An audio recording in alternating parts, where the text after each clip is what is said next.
আসসালামু আলাইকুম আরব আমিরাত প্রবাসী ভাইগণ, আশা করি আপনারা প্রত্যেকে ভালো আছেন। আরব আমিরাতে দুবাই ভিসা আরও কঠিন করা হলো। কোম্পানি ভেরিফিকেশন ছাড়া দুবাই কোম্পানি লেবার ভিসা দিচ্ছে না। চলুন খবরে বিস্তারিত জেনে নেওয়া যায়। কাজের ভিসা কবে চালু করবে দুবাই, এটা নিয়ে আমাদের মনে প্রশ্নের শেষ নেই। দুবাই হয়তো ভিসা চালু করবে, দুবাই হয়তো লেবার ভিসা পুনরায় দিবে। তবে এই দুবাই ভিসার ভিতরে কত কিছু যে হয়ে গিয়েছে সেটা আপনাদের অনেকের হয়তো খবরই নেই। আপনাদেরকে এই দুবাইয়ে কিছু আপডেট দিচ্ছি। যেমন ধরুন, দুবাইতে যে আগে ব্যবসাগুলো ছিল, অনেকেই দেখা যায় হাওয়ার উপর মানুষ নিয়ে আসতো, সম্পূর্ণ হাওয়ার উপরে মানুষ নিয়ে এসে তাদেরকে ছেড়ে দিত।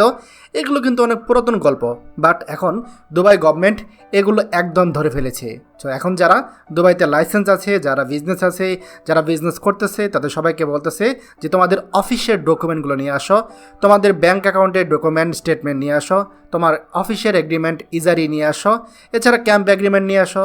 অর্থাৎ তাদের যে লোক থাকে ক্যাম্পে থাকবে, সেই এগ্রিমেন্ট থাকবে। এছাড়া তাদের যদি হাওয়ার উপর বিজনেস হয়, যেটা আগে করতো, এরকম থাকলে তাদের কোনো ওয়ার্কার থাকতো না, তাদের কোনো অফিস ছিল না, শুধু লাইসেন্স করতো এবং এটার উপর লোক আনতো এবং লোক এনে ছেড়ে দিত। তো এই সুযোগটা আর পাবে না। এরপর তারা বলতেছে যে তোমাদের যে ওয়ার্কার ছিল সেই ওয়ার্কারের ইন্স্যুরেন্স কোথায়, সেই ইন্স্যুরেন্সে আপডেট করো। এখন ও যদি এগুলো সব আপডেট না করে তাহলে সে কিন্তু লোক আনতে পারবে না, আর লোক আনতে পারবে না, ভিসা লাগাতেও পারবে না। সো আপনারা যদি এরকম শোনেন যে ভিসা খুলে দিবে বা খুলে দিচ্ছে, দুবাইতে লোক নিয়ে আসবে, সবাই কিন্তু লোক আনতে পারবে না। এই বিষয়টা আপনারা অবশ্যই মাথায় রাখবেন। সবার লাইসেন্স কিন্তু আপডেট করতে পারতেছে না। তো এই জায়গায় খুব সাবধান।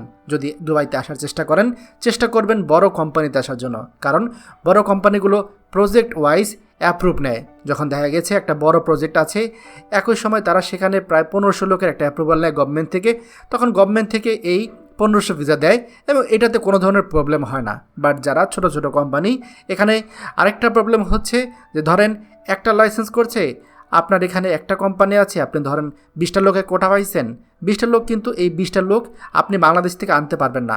আপনাকে কি করছে, ওটা করেছে, মিক্স করে অন্তত 3-4টা দেশের লোক নিয়ে আসতে হবে।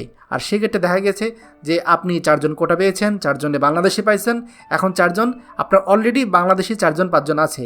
তখন পরবর্তী যে লোকগুলো থাকবে সেই লোকগুলো আপনাকে অন্য দেশ থেকে আনতে হবে। সেক্ষেত্রে বাংলাদেশি যদি নিতে চান তাহলে চান্স 50-50।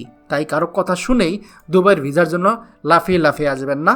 দুবাই ভিসা চালু হবে, কিন্তু ভিসা পাওয়া অনেক কঠিন হয়ে যাবে। এটা হচ্ছে চরম বাস্তব কথা। এই জন্যই কর্তৃপক্ষ ভেরিফিকেশন করছে, আর এই জন্যই সময়টা বেশি লাগতেছে। খবরটি আমাদের আরব আমিরাতের সকল প্রবাসীদের সাথে এখনই শেয়ার করে সবাইকে এই গুরুত্বপূর্ণ খবরটি জানার সুযোগ করে দিন। আর আপনি যদি আমাদের এই চ্যানেল নতুন হয়ে থাকেন, অবশ্যই আমাদের চ্যানেলটিকে সাবস্ক্রাইব করুন আরব আমিরাতের সকল গুরুত্বপূর্ণ খবরাখবর সবার আগে পাওয়ার জন্য। ধন্যবাদ সবাইকে।